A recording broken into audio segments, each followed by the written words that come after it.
Parmi nous, Costa, on est très heureux de vous rencontrer.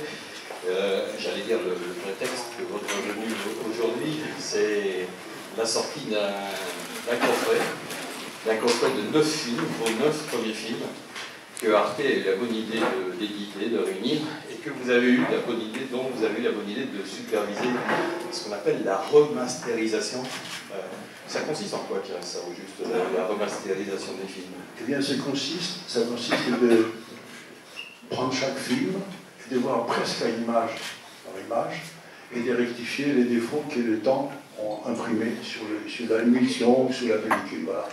Et le temps fait varier un tout petit peu les couleurs, crée des petits trous ici, des petits trous ici et là. Donc il faut voir ça image par image, et sans le son, pour ne pas être attiré par le son, et on fait ça.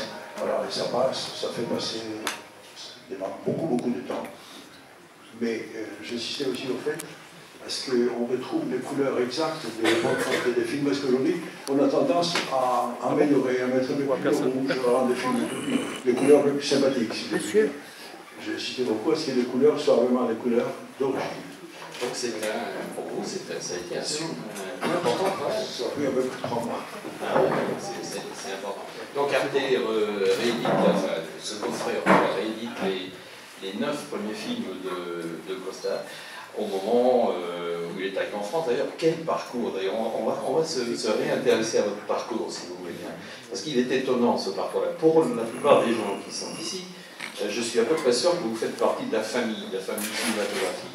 Le gars qu'on aime bien, qui nous a fait vibrer avec pas mal de films, étonnamment beaucoup de films, mais cet homme n'est pas né en France, il est arrivé pour des raisons précises en France, peut-être vous pouvez le rappeler rapidement.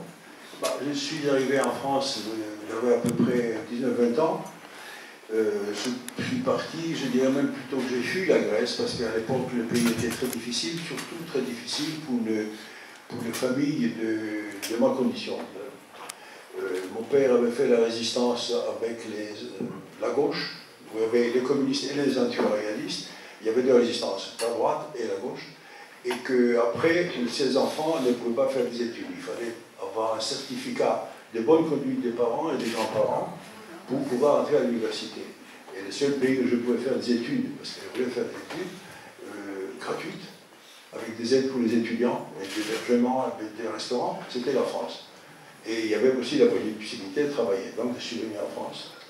Et j'ai eu la chance, je suis entré à la Sorbonne pour faire une licence de lettres, et j'ai découvert à la Cinémathèque française le cinéma. Parce que le cinéma que je voyais en Grèce, c'était un cinéma d'action, en fait, des films de cowboys, enfin des films comme ça, légers. Et j'ai découvert qu'au cinéma, on pouvait faire des tragédies comme au théâtre. Donc, c'est un grec qui vous parle. C'est un grec qui vous parle.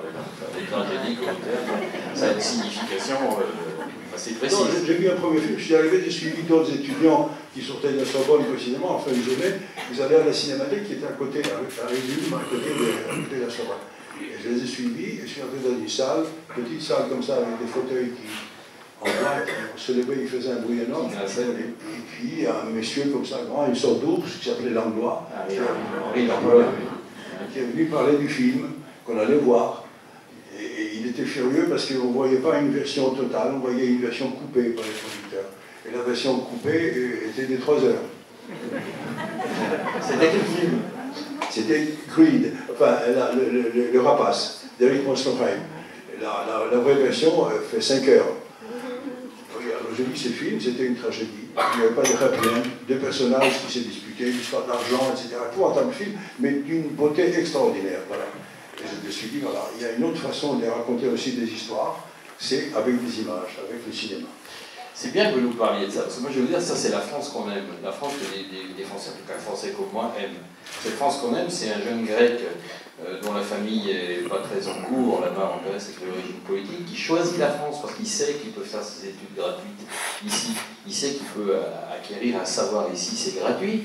En plus, il va à la Cinémathèque, hein. Et puis, allez, combien d'années plus tard, 50 ans plus tard, il est président de la Cinémathèque française, ce petit garçon. C'est la France, oui. C'est incroyable la France quand même, non? Je vous propose qu'on s'applaudisse d'ailleurs, tous ensemble. ça, c'est la belle France quand même. Ça, c'est la belle France. Et quand pour la première fois on me l'a proposé d'être président de la Cinémathèque, j'étais vraiment, croyez-moi, surpris. Hein. J'imagine, oui. Tout ça parce qu'il a vu Les Rapaces d'Eric von Stroheim sur son premier film avec l'immense Henri Langlois, très imposant. Non, et puis après, il y a eu des dizaines de profils. Bien sûr, bien sûr. C'est une sorte d'endroit extraordinaire. Il suffit de vous dire qu'à l'époque, Langlois montrait 3 ou 4 films par jour, différents. On en monte 7 à 8 aujourd'hui. La Cinémathèque, c'est vrai, il y a toujours du monde. C'est parce qu'il y a une sorte de soif. Je pense que c'est un pays unique, la France, qui aime le cinéma. Vous savez qu'ici, on fait le tour du monde. C'est le seul pays au monde où, d'abord, on produit autant de films, et en même temps, les spectateurs ils sont 220 millions par an, et moitié pour les films américains et étrangers, et moitié pour les films français. C'est unique. Ouais, et tout ça parce qu'il y a un système de financement. Il y a un système qui a commencé à en place. C'est bon le lendemain de l'occupation. Évidemment. Et c'est vrai que ce système se poursuit. Continue. Et chaque fois il y a une crise, le Centre national du cinéma, ceux qui créent la crise, comme la télévision au début, et le cinéma, les professionnels du cinéma se réunissent, ils trouvent une solution, et chaque fois, ils trouvent une solution, quel que soit d'ailleurs le régime du gouvernement. Oui, et ça, c'est un des atouts de notre pays. C'est-à-dire qu'il y a une volonté pour avoir un cinéma national. Oui. C'est assez très rare. Oui, absolument. Alors, après la Sorbonne, la licence de lettres, il y a eu l'IDEC, l'Institut des hautes études cinématographiques. L'IDEC était l'Institut des hautes études cinématographiques. Aujourd'hui, on l'appelle la FEMIS. Et j'ai décidé d'y aller. J'ai vu le directeur. Quand il a su que je faisais une licence de lettres, il me dit très bien. Il était licencié lettres lui-même. Il m'a dit, mais vous allez entrer, peut-être, mais il faut aussi que vous continuez votre licence. Je lui dis, bah, bien sûr, je ne vais pas continuer. J'étais pris par le cinéma. Alors, pour la petite histoire, il me dit, mais il y avait un concours très, très dur pour entrer. Je ne pouvais jamais entrer par les concours. Il m'a dit, vous n'entrez jamais avec les concours, mais vous nous faites une étude, une sorte de, disons, de petite étude sur le théâtre grec classique.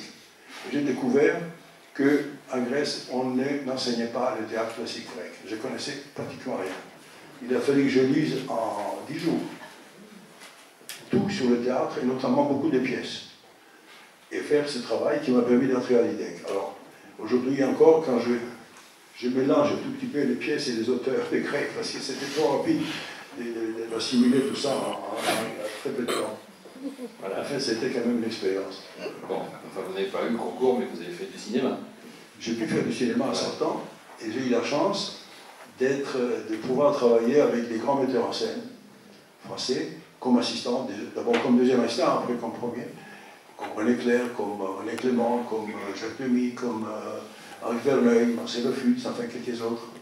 Et ça a été vraiment une école formidable pour moi, parce que j'ai appris là. Je travaillais.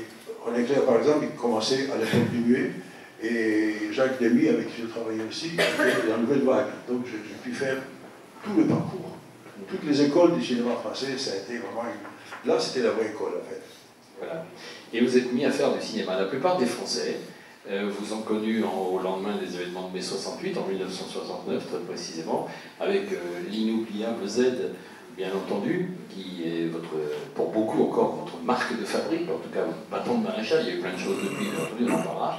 Mais après, quand on s'est intéressé à vous, et pour peu qu'on y ait accès, à l'époque, on s'est rendu compte que vous aviez réalisé un premier film, Compartimentueux. Alors, les premiers films, traditionnellement, c'est là qu'on se dégrossit, on se trouve sûrement plein de défauts, et le public aussi. Quelquefois, les premiers films passent même inaperçus.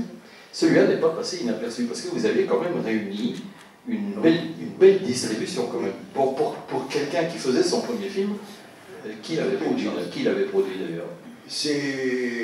C'est le directeur du studio de Boulogne, avec l'appui des Américains. Il était très proche des Américains, il avait trouvé l'argent. C'était une aventure un peu singulière, pour dire.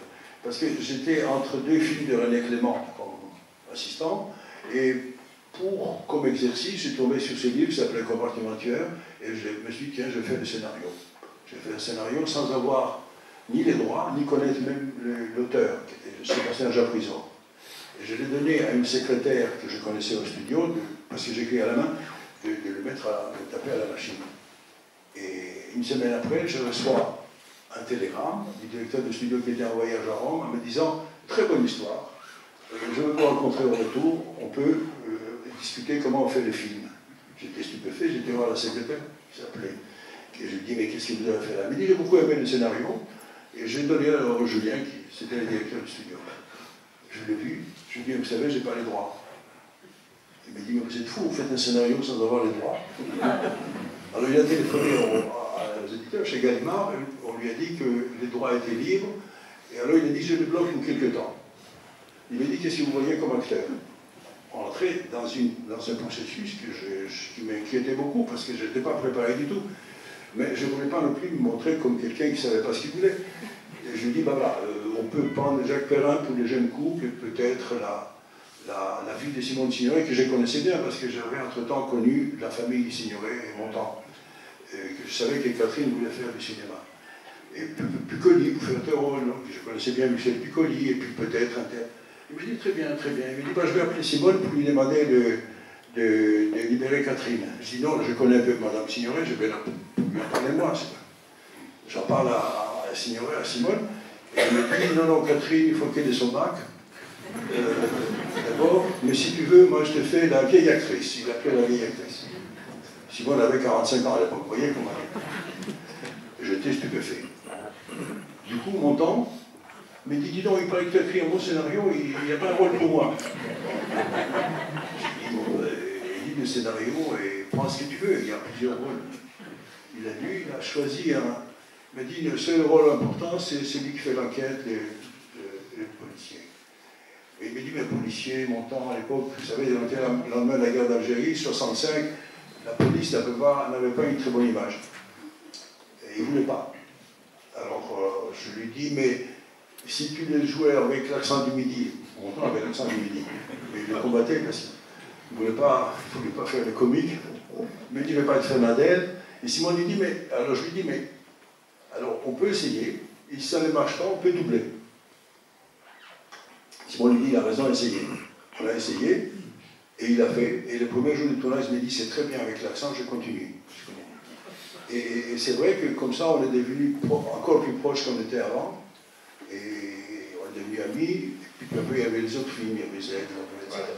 À peine 10 ans après être arrivé en France, vous faisiez votre premier film, et c'était avec la distribution dans les conditions que vous connaissez, c'est quand même pas banal, je tenais à ce qu'on le souligne quand même, parce que c'est... Oui, et puis après, des amis acteurs ont appris qu'on faisait un film en plus avec Montand, Signoret, et puis naturellement, Catherine a été intégrée aussi.